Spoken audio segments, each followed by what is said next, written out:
आप सभी आत्मस्वरूप सुधी जनों को मेरा नमस्कार।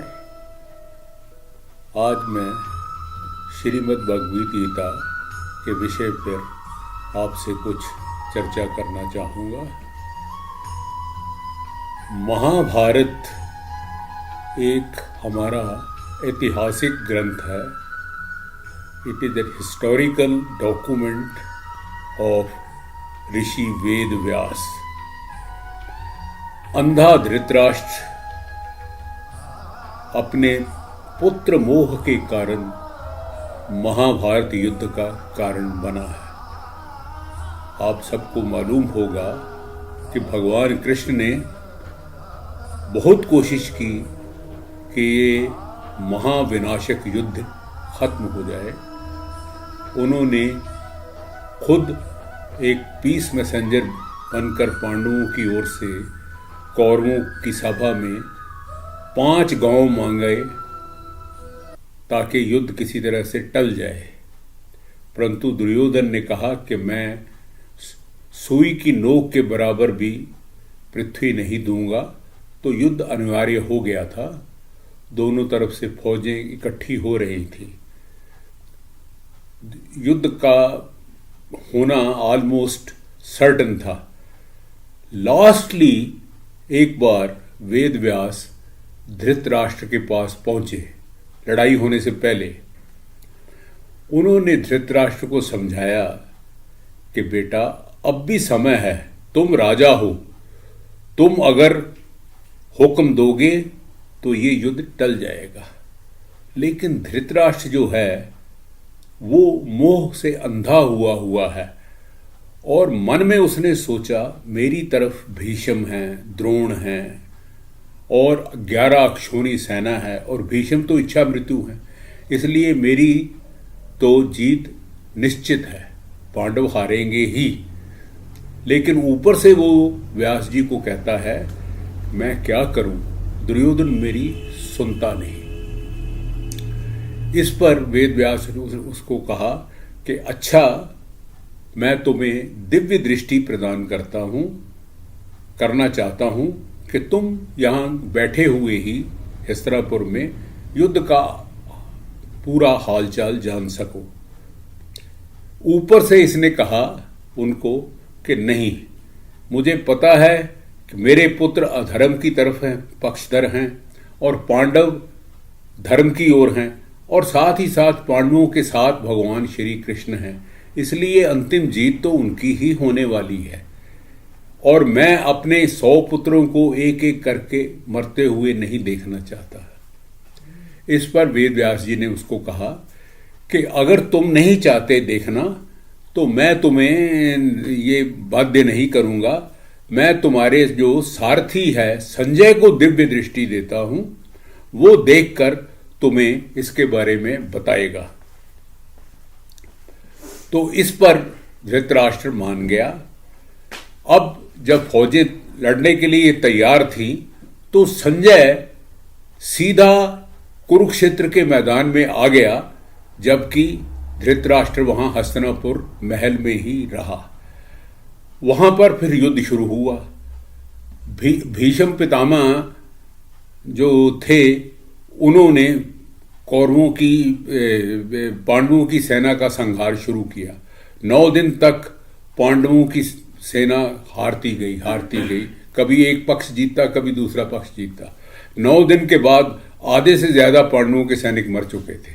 तब 5 पांडवों ने भगवान कृष्ण से पूछा कि अब क्या करें।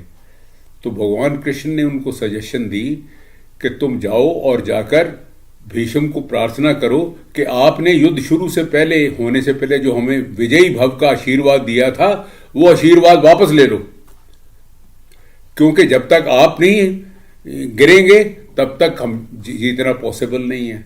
तो ये 5 भाई भीष्म के पास जाते हैं और भीष्म खुद उन्हें अपने मरने की विधि बताते हैं कि तुम अपने जो शकुनी को आगे करके अर्जुन को कहो मुझे तीर मारे।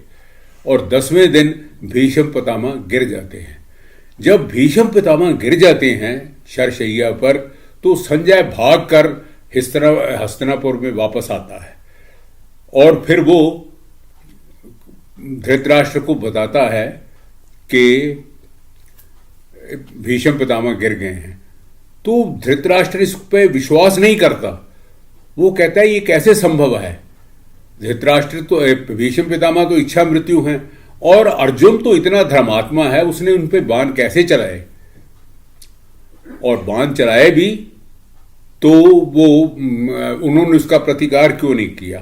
तब संजय उनको बताता है, सारे कहानी जो पिछली है 9 दिन की वो सुनाता है। तो इसलिए जो भगवत गीता है वो महाभारत के भीष्म पर्व में आती है। आमतौर पर हम लोग को ऐसा लगता है कि भगवत गीता शुरू से ही संजय उसको सुना रहा है। नहीं, भगवत गीता महाभारत के भीष्म पर्व में है। तो तब ये बाकी पहला फ्लैशबैक में आता है। इसलिए ये जो भगवत गीता जो संजय ने धृतराष्ट्र को सुनाई है, तो धृतराष्ट्र उसको कहता है मैंने अभी से नहीं सुनना, तो मुझे शुरू से सुनाओ। और तब फिर भगवत गीता स्टार्ट होती है। पहला अध्याय जो है वो विषाद योग है। जब युद्ध शुरू होने लगता है तो भगवान जब दोनों तरफ से बिगुल बज जाते हैं, तब अर्जुन भगवान कृष्ण को कहता है कि तुम मुझे दोनों सेनाओं के बीच में ले चलो, ताकि मैं कम से कम देख तो सकूं मुझे किन के साथ युद्ध करना है। और भगवान कृष्ण उसको भीष्म और द्रोण के सामने लाके खड़ा करते हैं, दुर्योधन के सामने नहीं करते, क्योंकि अगर दुर्योधन के साथ सामने करते तो अर्जुन फटाफट लड़ने के लिए तैयार हो जाता। जब भीष्म और द्रोण को देखता है तो उसको लगता है कि ये मेरे गुरुजन हैं, मैंने सारी जिंदगी इनसे शिक्षा प्राप्त की है, मैं इनको कैसे मार सकता हूं। एक तरफ जीतने की चाह है, दूसरी तरफ अपनों को मारने का डर है, और फिर यह भी है कि वो जीतेगा या हारेगा, इसके बारे में भी संशय हो जाता है। तो इन कन्फ्लिक्टिंग इमोशंस के कारण उसका जो मन है वो चलायमान हो जाता है, वो उसके मन में डिप्रेशन आ जाती है, और वो भगवान को कहता है कि मैं नहीं कर सकता, मेरा शरीर शिथिल हो रहा है, मेरे हाथ से धनुष गिर रहा है और मैं युद्ध नहीं करूंगा, ये कहकर बैठ जाता है। तो गीता के पहले अध्याय में तो सिर्फ डिप्रेशन है। वास्तव में जो भगवत गीता है वो एक कोई धार्मिक ग्रंथ नहीं है, ये एक साइकोलॉजिकल ग्रंथ है। हम लोगों ने इसको धार्मिक ग्रंथ मान लिया है। वास्तव में भगवान कृष्ण दुनिया के पहले मनोवैज्ञानिक हैं जिन्होंने बताया है कि डिप्रेशन से, विषाद से निकलकर ब्राह्मी स्थिति, अल्टीमेट विजडम में कैसे पहुंचा जा सकता है, और उसका तरीका उन्होंने भगवत गीता में बताया है। एक्चुअली भगवत गीता लिखने वाले भगवान वेद व्यास हैं। He is the director of the whole show, क्योंकि ये उनकी ऑटोबायोग्राफी है। भगवान वेद व्यास डायरेक्टर हैं। उन्होंने कृष्ण को गुरु का रोल अपनाने के लिए कहा है, और भगवान कृष्ण वेद व्यास की बनी हुई स्क्रिप्ट के मुताबिक सब कर रहे हैं। इसीलिए गीता जो है वो 700 श्लोक हैं। सारे महाभारत में 1,25,000 श्लोक हैं। उन 1,25,000 श्लोकों में भीष्म पर्व में एक छोटा सा हिस्सा भगवत गीता का 700 श्लोकों का है। सारे महाभारत को लोग इतने ध्यान से नहीं पढ़ते, लेकिन ये 700 श्लोक का जो ग्रंथ है ये मनोविज्ञान का वास्तव में सबसे पहला ग्रंथ है, जिसमें आदमी के विषाद से उसको ऊपर उठाकर अनंत आनंद की स्थिति में पहुंचाने का तरीका बताया गया है। तो पहले अध्याय में आप देखें, भगवान कृष्ण एक शब्द भी नहीं बोलते। वो अर्जुन ही कह रहा है अगर मैं मार दूंगा अपने दोस्तों को तो इस विजय का क्या फायदा, राज मैं किस पे करूंगा। और फिर वो सर्टेन भी नहीं है कि मैं जीतूंगा कि हारूंगा।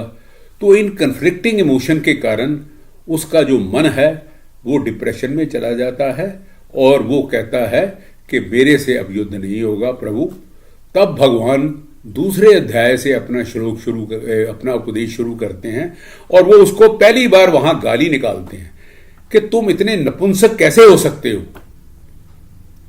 उठो और युद्ध करो। और फिर वो कहते हैं कैसे, क्यों युद्ध करूं? तो वो दूसरे अध्याय में पूरी गीता की समरी आ जाती है। इसमें कर्मयोग भी है, सांख्य योग भी है और भक्ति योग भी है।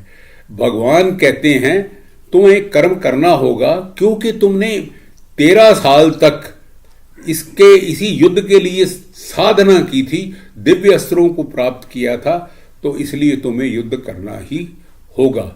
और फिर वो पहले तो आत्मा की नित्यता की बात करते हैं। आत्मा को ना कोई मार सकता है, ना आत्मा मरती है, तो तुम ये चिंता ही ना करो कि ये राजा लोगों को मैं मार रहा हूं। और ये भी कहते हैं कि अगर इनको नहीं मारेगा तो क्या ये मरेंगे नहीं? जो पैदा हुआ है उसने मरना ही है, इसलिए तुम्हें अपना कर्तव्य कर्म करना चाहिए। और फिर गीता के दूसरे अध्याय के 47वें और 48वें 2 श्लोकों में कर्मयोग की डायरेक्शन देते हैं। इनको हम आदेश वाक्य कहते हैं। उन दोनों श्लोकों में उन्होंने कहा है कि तुम्हें कर्म करना चाहिए, लेकिन फल की इच्छा नहीं करनी चाहिए। कर्म करो, आसक्ति से मुक्त होकर कर्म करो, और बिना फल की इच्छा के काम करो। और कर्म ना करने में भी तुम्हारी रुचि नहीं होनी चाहिए। तो कर्म करना तो अनिवार्य है, जो पैदा हुआ है उसको कर्म करना ही पड़ेगा। लेकिन जो वो आदेश दे रहे हैं कि फल की इच्छा को छोड़कर काम करो, इसके बारे में आजकल का जो मॉडर्न युवक है, जो लोग गीता को अप्लाई करना चाहते हैं जिंदगी में, उसको संशय आ जाता है कि अगर मुझे फल की इच्छा ही नहीं है तो मैं काम करूं ही क्यों। तो इसको समझने के लिए मैं आपको एक छोटी सी कहानी बताने की कोशिश करता हूं। आप सब जानते हैं अकबर मुगल सम्राट 14वीं-15वीं सदी 15वीं-16वीं शताब्दी में भारत पर राज करते थे। आगरा उनकी राजधानी थी। उनके दरबार में 9 रत्न थे। उनमें एक तानसेन थे जो बहुत बढ़िया वीणा बजाते थे और गाना गाते थे। तो एक दिन वो तानसेन का गाना सुन रहे थे, तो सुनने के बाद वो बहुत प्रसन्न हुए और उन्होंने अपनी मोतियों की माला तानसेन को दे दी। और तानसेन को कहा, तानसेन तुम इतना अच्छा गाते हो, तो तुमने जिस अपने गुरु से सीखा होगा वो तो तुमसे ज्यादा अच्छा गाता होगा। तो तानसेन ने कहा, हाँ महाराज, आलमपना बात आपकी सही है। मेरे गुरु जैसा गाते हैं वैसा तो मैं तो उनके पासकू के बराबर भी नहीं हूं, बहुत कम जानता हूं। मेरे गुरु मेरे से बहुत अच्छा गाते हैं और वो जीवित भी हैं। तो अकबर ने कहा कि अपने गुरुजी को बुलाइए, मैं उनसे सीखना चाहता हूं, गाना सुनना चाहता हूं। तो तानसेन ने कहा, यहां प्रॉब्लम है, वो मेरे गुरु कहीं आते जाते नहीं, किसी के बुलाने पे नहीं आते और ना ही किसी की फरमाइश पे गाना गाते हैं। अगर आपको उनका गाना सुनना है तो आपके पास ही जाना पड़ेगा और आपकी फरमाइश पे वो नहीं गाएंगे। आपको उनका गाना सुनना है तो वो छुप कर सुनना पड़ेगा। तो कहने लगा, कैसे? तो उन्होंने कहा, मेरे गुरु हरिदास जी हैं, वो बाल कृष्ण बांके बिहारी के मंदिर में मथुरा में सुबह 3:30 बजे उठकर गाते हैं। तो अगर आपने गाना सुनना है तो हमें वहां वाटिका में मथुरा में जाना पड़ेगा और मंदिर के आंगन में पेड़ के पीछे छुप कर ये गाना सुनना पड़ेगा। तो अकबर राजी हो गया और रथ में तानसेन और अकबर रात को 3 बजे वहां मथुरा पहुंच गए और 3:30 बजे के करीब स्वामी हरिदास उठे और उन्होंने बाल कृष्ण की स्तुति में भजन गायन शुरू किया। आधा घंटा तक वो गाते रहे और अकबर की आंखों से आंसू बहते रहे। गाना खत्म हुआ। अकबर और तानसेन चुपचाप रथ में बैठकर आगरा वापस पहुंचे। वापस पहुंचने पर बादशाह ने तानसेन से पूछा, तानसेन, तुम्हारे गुरु इतना अच्छा गाते हैं, तुम में वो बात क्यों नहीं है? तो तानसेन ने कहा, जहांपना, बात साफ है, मैं तो आपकी खुशी के लिए गाता हूं। जब मैं गाता हूं मुझे आपसे फल प्राप्ति की इच्छा होती है कि आप मुझे अशरफियों की थैली देंगे या कोई हार देंगे।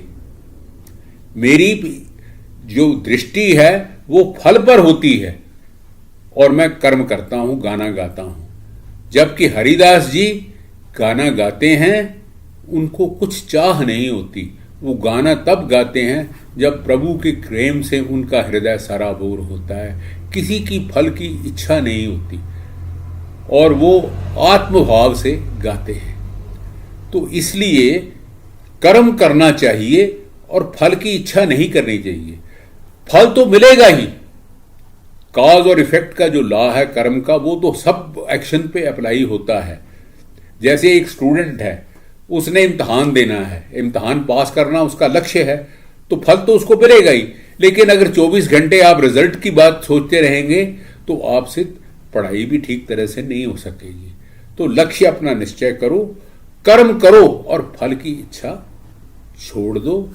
फल तो आना ही है, लेकिन तुम्हारा ध्यान कर्म करने में होना चाहिए, क्योंकि कर्म पर ही तुम्हारा अधिकार है। फल जो है उस पे बहुत वेरिएबल होते हैं।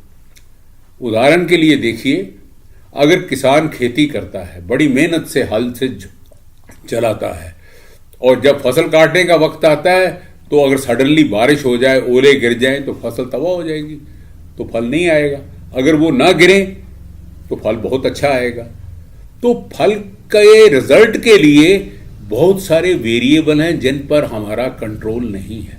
वो प्रकृति निश्चय करती है या कहें प्रभु निश्चय करता है। इसलिए हमारा अधिकार सिर्फ कर्म पर है, फल पर नहीं। और कर्म कैसे करना है, मैंने अभी आपको बताया। जो गीता का अध्याय 2 का 47वां श्लोक है, कर्मण्येवाधिकारस्ते मां फलेषु कदाचन मां कर्म फल हेतु भुरमा ते संगो सत्व कर्मणि। कर्म तुम्हारा अधिकार है, फलों में कभी नहीं है, इसलिए कर्मों के फल का हेतु मत हो। तेरी कर्म ना करने में भी आसक्ति ना हो। और 2:48 में कहते हैं, योगस्थ कुरु कर्माणि संग त्यक्त्वा धनंजय सिद्धि सिद्ध्यो समो भूत्वा समत्वम योग उच्यते। इसमें भगवान कहते हैं, हे अर्जुन, तू आसक्ति को त्याग कर सिद्धि और असिद्धि समान बुद्धि वाला होकर योग में स्थित हुआ कर्तव्य कर्मों को कर, और समत्व को ही योग कहते हैं। सुख दुख, हानि लाभ, जय पराजय दोनों को एक समझकर तुम कर्म कर, यही योग है। गीता के अध्याय 6 के श्लोक नंबर 23 में भी यही कहा है, दुख से वियोग के संयोग का नाम योग है। हर आदमी चाहता है कि मेरे को दुख ना मिले, दुख से वियोग हो जाए। दुख से जो वियोग करके जो चीज तुम्हें दुख से वियोग दे सके, वही योग है। वो योग समता से आता है, जब हानि लाभ, जय पराजय, इन दोनों को एक रखकर आप कर्म करते हो, तो आप योग की स्थिति में पहुंच जाते हो। और वो योगस्थ करु कौशलम, काम में कुशलता ही योग है। तो तुम्हारा जो काम है वो, अगर ध्यान आपका सिर्फ कर्म पर ही होगा तो कर्म बिल्कुल ठीक होगा। अगर फल पे आप जाओगे तो उसमें कुशलता नहीं आएगी। तो ये अध्याय 2 का 47वां और 48वां श्लोक भगवान के आदेश वाक्य है, और ये उन लोगों के लिए हैं जो ज्यादातर एक्सट्रोवर्ट हैं। उसके बाद भगवान कहते हैं इसी अध्याय 2 के श्लोक संख्या 54 से 72 तक ज्ञान योग की बात की है, उसमें वो कहते हैं जीवन का उद्देश्य क्या है। जीवन का उद्देश्य यही है कि विषाद से निकलकर आप लोग ब्राह्मी स्थिति को पैदा हो जाओ, जिसमें आप योग में स्थित हो जाओ और वो आपको ध्यान से आएगा। अगर आप समत्व रखना सीख जाओगे तो उसी से आप ब्राह्मी स्थिति में पहुंच जाओगे। जैसे बहुत सी नदियां जब सागर में मिलती हैं, पहाड़ों से उतरते वक्त उनमें खूब हलचल होती है, लेकिन जब वो सागर में मिलती हैं तो बिल्कुल शांत हो जाती हैं। तो वो भगवान उसको अर्जुन को बताते हैं कि तुम्हारा जो विषाद है ये समाप्त हो जाएगा अगर तुम ध्यान करना सीख लो, स्थित प्रज्ञ बन जाओ। यहां पर दूसरा अध्याय समाप्त हो जाता है। लेकिन फिर अर्जुन भगवान से ये सवाल पूछता है कि अगर अल्टीमेट एम जिंदगी का ब्राह्मी स्थिति को प्राप्त करना है, अपनी आत्मा में स्थिर होना है, तो आप मुझे इस घोर कर्म में क्यों धकेलना चाहते हैं, मुझे युद्ध करने के लिए क्यों कहते हैं। उसके बाद फिर तीसरा अध्याय शुरू होता है जो कर्म योग पे पूरी उसका मैप दिया है कि किस तरह से कर्मयोग करना है। कर्मयोग के की व्याख्या दी है किस तरह। कोई शुरू से भगवान कहते हैं ज्ञान योग एक कर्मयोग है। वो अध्याय के पहले जो 8 श्लोक हैं उनमें वो बताया गया है, और फिर 9 में से लेकर 19वें श्लोक तक उन्होंने उसका लॉजिकल रीजन दिए हैं कि क्यों काम करना चाहिए। फिर भगवान उसको इमोशनल अपील करते हैं कि देखो कर्म करने के बिना छुटकारा नहीं है, और अपनी एग्जाम्पल देते हैं कि मुझे कुछ काम करने की जरूरत नहीं है, फिर भी मैं कर्म करता हूं। कर्म को तो कभी छोड़ा जा ही नहीं सकता। जनक आदि राजाओं की एग्जाम्पल देते हैं कि उन लोगों ने राज सिंहासन पर बैठे हुए भी समत्व योग में पहुंच गए, और वो उन्होंने ब्राह्मी स्थिति काम करते हुए भी प्राप्त कर ली। इस तरह भगवान उसको कर्मयोग की प्रेरणा देते हैं। तो दूसरे अध्याय के ये 1 से लेकर 6 अध्याय तक जो पोर्शन है वो कर्मयोग का है। फिर 7 से 12 तक के जो अध्याय हैं उनमें भक्ति योग की बात है, और 13 से 18वें अध्याय तक ज्ञान योग है। जैसे अध्याय 2 में भगवान कृष्ण ने उसकी समराइज करके सारी गीता का निचोड़ दिया है, उसी तरह अध्याय 18वें में जाकर उन्होंने उपसंहार करते हुए फिर इसकी सारी समरी दी है कि कर्म, भक्ति और ज्ञान तीनों को मिलाकर तुम अगर अल्टीमेटली मेरी शरण में आ जाओगे तो तुम्हारा कल्याण होगा। गीता का जो चरम श्लोक है वो 18वें अध्याय का 64वां श्लोक है, जिसमें भगवान कहते हैं सर्वधर्मानि परित्यज्य मामेकम शरणम व्रज अहम त्वाम सर्व पापेभ्यः मोक्षयिष्यामि मा शुचि। तो समराइज के रूप में कहा जाए कि कर्म, भक्ति और ज्ञान तीनों की साधना से और अंत में भगवान की शरणागति से आप भव बंधन से पार हो सकते हैं, जीते जी मुक्त हो सकते हैं। अब प्रश्न ये उठता है कि भगवान कृष्ण तो आज नहीं है, तो आप शरणागत किसकी लेंगे। तो उसमें भगवान गीता कृष्ण में भगवत गीता में ही कहते हैं कि मैं सब प्राणियों के हृदय में रहता हूं।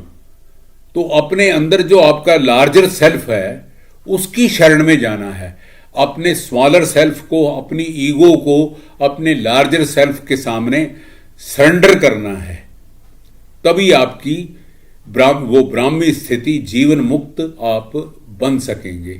तो इसको मैंने थोड़ा सा दूसरे संतों की वाणी मिलाकर एक भजन के रूप में प्रस्तुत करता हूं आपके सम्मुख। कर्म किए जा फल की इच्छा मत कर रे इंसान, जिसकी जैसी करनी वैसा फल देगा भगवान। ये है गीता का ज्ञान, ये है गीता का ज्ञान। श्री कृष्ण गोविंद हरे मुरारी, हे नाथ नारायण वासुदेवा। इसके बाद स्थित प्रज्ञ स्थिति पर संतों ने गीता की बात को ही आम भाषा में इस तरह से व्यक्त किया है। सुख आवे नाचे नहीं, दुख आवे नहीं रोए, वैरी मीत समान जो समझे वो मुनि होए। आगे बाबा बुल्ले शाह भी इसी तरह से स्थित प्रज्ञ की स्थिति का वर्णन करते हैं। किसे नाल राग नहीं, किसे नाल द्वेष नहीं, आत्मा आनंद मैनू कोई भी कलेश नहीं, कोई भी कलेश नहीं। कौड़ा बोल बोला क्यों, कोई मैनू गैर नहीं, सब विच राम मेरा कोई भी बेगैर नहीं। और फिर अध्याय 4 में भगवान कहते हैं कि जब जब धर्म की हानि होती है मैं अवतार लेता हूं। इसका तुलसीदास जी ने अपनी रामचरितमानस में बहुत सटीक वर्णन किया है। जब जब होई धर्म की हानि, बाढ़ही असुर अधम अभिमानी, तब तब धरी प्रभु मनुज शरीरा, हरहि कृपा निधि सज्जन पीरा, हे नाथ नारायण वासुदेवा। इसके बाद 8वें अध्याय ने भगवान कृष्ण ने कहा है कि मरते वक्त जो मेरा स्मरण करेगा वो सब पापों से मुक्त हो जाएगा। अब प्रॉब्लम ये है कि अंत समय भगवान का नाम याद आता ही नहीं। उस वक्त आपको इतनी पीड़ा और इतनी तकलीफ होती है, आप भगवान का नाम नहीं ले सकते। इसलिए कबीर जैसे संतों ने कहा है कि निरंतर भगवान का नाम लो और काम भी करो और अपनी सब वासनाओं को त्याग दो। वो इस तरह से है। अंत काल सिमरन मन लागा, सकल वासना त्यागी, उठत बैठत कबहु न टूटे, ऐसी ताड़ी लागी। सब संतन ने राम नाम सिमरन की महिमा गाई, सुख दुख से कोई परे परम पद, तामे रहो समाई। ये जो कबीर का परम पद है वो आपके अंदर बैठे हुए भगवान की शरण हुई है। तो भगवान अंत में वहां कहते हैं 18वें अध्याय का 64वां श्लोक, सब धर्मों के भेद भुला कर एक मेरा शरणागत हो जा, सब पापों से मुक्ति मैं दूंगा, शोक न कर मेरी भक्ति में खो जा, शोक न कर मेरी भक्ति में खो जा। हे नाथ नारायण वासुदेवा, श्री कृष्ण गोविंद हरे मुरारी। हे नाथ नारायण वासुदेवा, बहती रहे गीता की गंगा, ज्ञान कर्म और भक्ति की धारा। इस गीता में युगों युगों तक करता रहे स्नान जग सारा। हे नाथ नारायण वासुदेवा, पितु मातु स्वामी सखा हमारे। हे नाथ नारायण वासुदेवा।